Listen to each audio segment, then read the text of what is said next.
Welcome to my party, we're just getting started. A life is a dream or... Halo para pecinta Battletrok The Heaven dimanapun kalian berada. Gimana nih kabar kalian? Mimin doakan semoga kalian selalu sehat dan banyak rezeki ya, agar kalian selalu tetap bisa melanjutkan jalan cerita dan petualangan Xiaoyan menuju ranah Daudi tentunya ya. Yuk siapkan kopi dan tetap enjoy mendengarkan cerita dan petualangan Xiaoyan selanjutnya.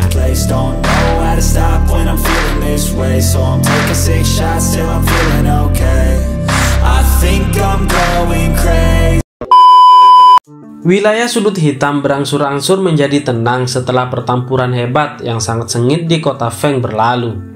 Namun aliansi terkuat dalam wilayah sudut hitam, aliansi hitam, menunjukkan tanda-tanda hampir putus asa karena berbagai ketidaksepakatan dari pembagian keuntungan.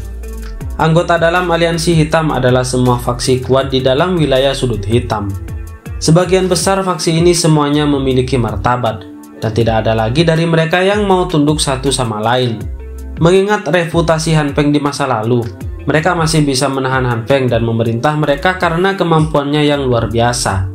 Namun Han Feng saat ini sudah mati. Black Alliance tanpa pemimpinnya segera berubah menjadi ayam tanpa induk. Kursi kepala aliansi itu adalah sesuatu yang ingin diduduki semua orang, tetapi tidak ada yang mau tunduk kepada yang lain. Setelah beberapa perselisihan dan bahkan beberapa perkelahian, hubungan anggota Black Alliance menjadi semakin buruk.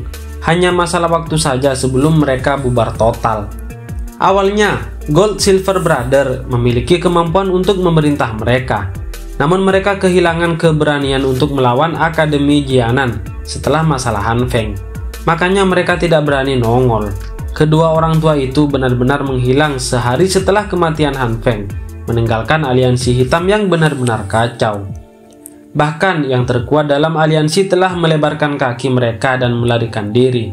Hari-hari aliansi hitam ini memang sudah bisa ditebak. Dalam waktu 5 hari setelah pertempuran, aliansi hitam ini benar-benar bubar.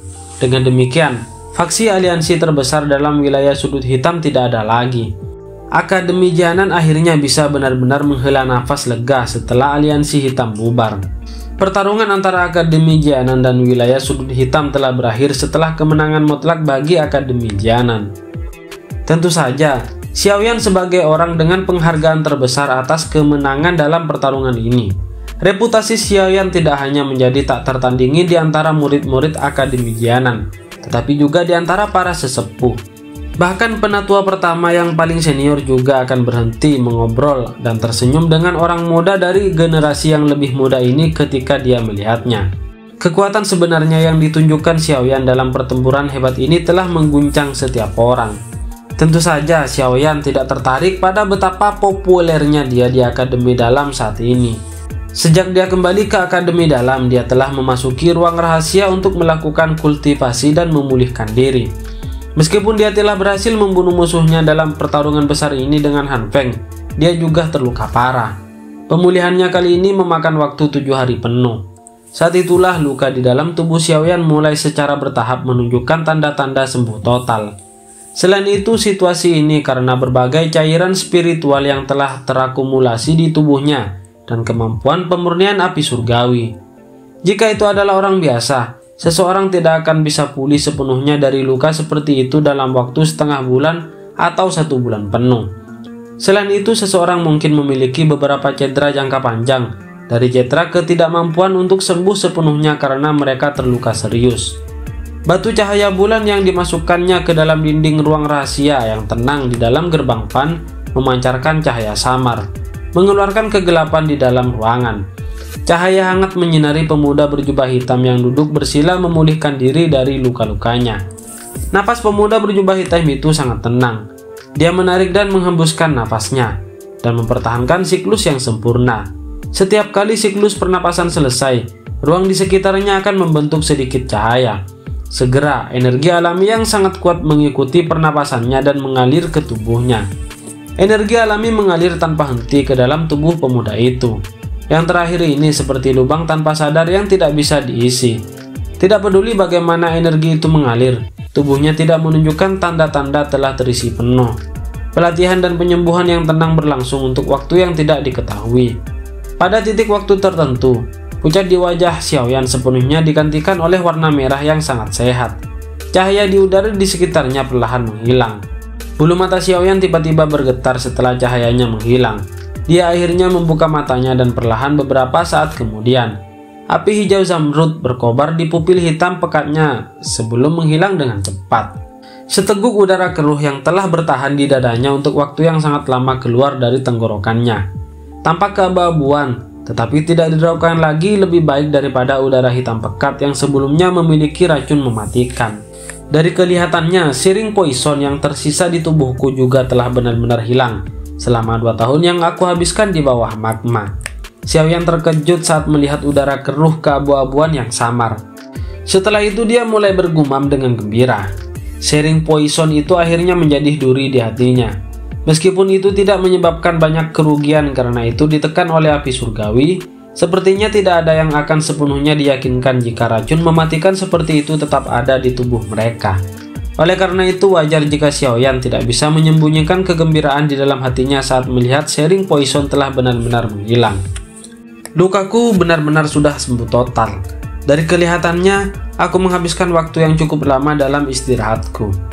Xiaoyan tersenyum sedikit saat dia merasakan dao qi yang melonjak memenuhi tubuhnya. Dia segera merajut alisnya dan berbicara dengan lembut. Sayangnya saya masih tidak bisa dapat merasakan penghalang untuk menerobos ke elit Dao Huang. Sepertinya ada beberapa kekurangan yang tersisa setelah kekuatanku melonjak. Kekuatan sejati Xiaoyan hanya sekitar bintang 4 atau 5 Daoling ketika dia diseret ke bawah magma. Karena berbagai alasan, bagaimanapun kekuatannya tiba-tiba melonjak ke puncaknya saat ini di kelas Douwang. Meski telah menghabiskan waktu 2 tahun, kecepatan ini bisa disebut menakutkan. Selain itu, ini adalah pertama kalinya Xiaoyan mengalami situasi seperti ini di mana dia tiba-tiba mencapai sesuatu dengan sangat cepat. Oleh karena itu, kendali atas kekuatannya masih memiliki beberapa celah jika dibandingkan dengan ahli Douwang lainnya. Jika dia mampu sepenuhnya mengendalikan kekuatannya di puncak kelas Douwang saat bertarung dengan Han Feng kali ini, kemungkinan besar dia tidak akan berakhir begitu sengsara, bahkan hampir menyebabkan kematiannya sendiri terhadap nyawa Han Feng. Ketika Xiaoyan berlatih di masa lalu, dia selalu mendaki dengan teguh di mana kekuatannya meningkat 1 bintang pada satu waktu. Oleh karena itu, dia yang sangat akrab dengan hal-hal yang lambat, merasa sedikit tersesat karena peningkatan besar dalam kekuatannya kali ini. Kekuatan yang tiba-tiba muncul sangat sulit dikendalikan. Beberapa peningkatan kekuatan yang tidak dapat diandalkan bahkan dapat menyebabkan beberapa orang yang tidak beruntung tetap berada di level itu selamanya. Namun, beruntung bahwa peningkatan kekuatan Xiaoyan kali ini bukanlah metode bodoh dengan paksa menuangkan energi. Pertumbuhan korosi api jantung yang jatuh dan cairan obat bergabung dalam pil obat dan juga obat. Bahan yang ada pada diri Xiaoyan bukanlah pencapaian dalam semalam dari sudut pandang tertentu. Kekuatannya perlahan meningkat selama 2 tahun ini. Namun selama periode peningkatan ini, dia telah jatuh ke dalam keadaan mati suri dan tidak menyadari perubahan yang terjadi. Meskipun demikian, kekuatan Xiaoyan pun melonjak. Oleh karena itu, sebelum dia dapat sepenuhnya mengontrol kekuatan kelas Douwang, dia harus melupakan tentang mencoba mendapatkan peningkatan yang besar. Bagaimanapun, dengan mengendalikan kekuatan yang tersedia saat ini, seseorang akan dapat mengambil langkah maju. Pikiran yang dalam di wajah Xiaoyan perlahan menghilang dan dia menghela nafas. Dia mengerti bahwa dia tidak bisa terburu-buru melakukan hal-hal ini. Apalagi saat ini dia memang perlu membiasakan dan meningkatkan kontrolnya terhadap banyak hal. Misalnya, 2 api surgawi. Dalam pertarungan besar dengan Han Feng, bahkan Xiaoyan mengakui bahwa kendali Han Feng atas Shihat Flame jauh lebih baik daripada miliknya. Meskipun ada faktor usia dan pengalaman yang terlibat, Xiaoyan tidak ingin menjadi lebih lemah darinya dengan cara apapun. Ini adalah semacam persaingan mental antara mereka yang memiliki guru yang sama. Dia perlu memberitahu semua orang bahwa dia tidak lebih lemah dari Han Feng dan dalam aspek apapun. Hanya dengan melakukan hal ini dia dapat memastikan bahwa mata tajam Yao Lao masih sama. Tentu saja bagian dari alasan kontrol Han Feng lebih besar dan lebih baik dari api surgawi adalah karena usia dan pengalamannya. Bagian lain dari alasannya adalah dia hanya bisa berfokus mempelajari Shihat Flame. Meskipun Han Feng juga mempraktekkan Flame Mantra, itu adalah versi yang tidak lengkap.